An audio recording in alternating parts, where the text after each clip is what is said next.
নমস্কার বন্ধুরা, আশা করি তোমরা সবাই খুব ভালো আছো।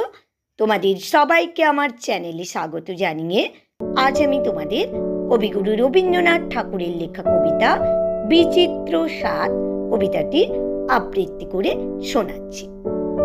আমি যখন পাঠশালাতে যাই, আমাদের এই বাড়ির গলি দিয়ে 10টা বেলায় রোজ দেখতে পাই ফেরিওয়ালা যাচ্ছে ফেরি নিয়ে।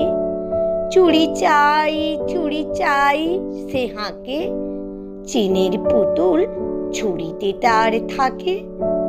যায় সে চলে যে পথে তার খুশি, যখন খুশি খায় সে বাড়ি গিয়ে। 10টা বাজে, 10:30 বাজে, নাইকো তারা হয় বা পাছে দেরি। ইচ্ছে করে সেলেট ফেলে দিয়ে অমনি করে বেড়াই নিয়ে ফেরি। আমি যখন হাতে মেখে কালি ঘরে ফিরি 4:30 বাজে। কোদাল নিয়ে মাটি কোপায় মালি বাবুদের ওই ফুল বাগানের মাঝে। কেউ তো তারে মানানাহি করে, কোদাল পাছে পড়ে পায়ের পরে। গায়ে মাথায় লাগছে কত ধুলো, কেউ তো এসে বকে না তার কাজে।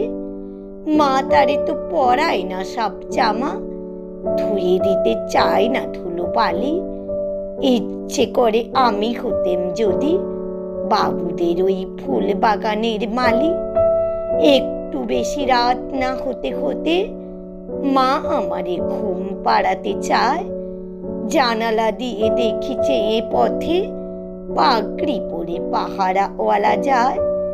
আঁধার গলি, লোক বেশি না চলে, গ্যাসের আলো মিটমিটি এ জলে। লণ্ঠনটি ঝুলিয়ে নিয়ে হাতে দাঁড়িয়ে থাকে বাড়ির দরজায়।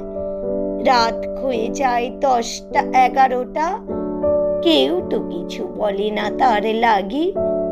ইচ্ছে করে পাহারাওয়ালা হয়ে গলির ধারে আপন মনে জাগি।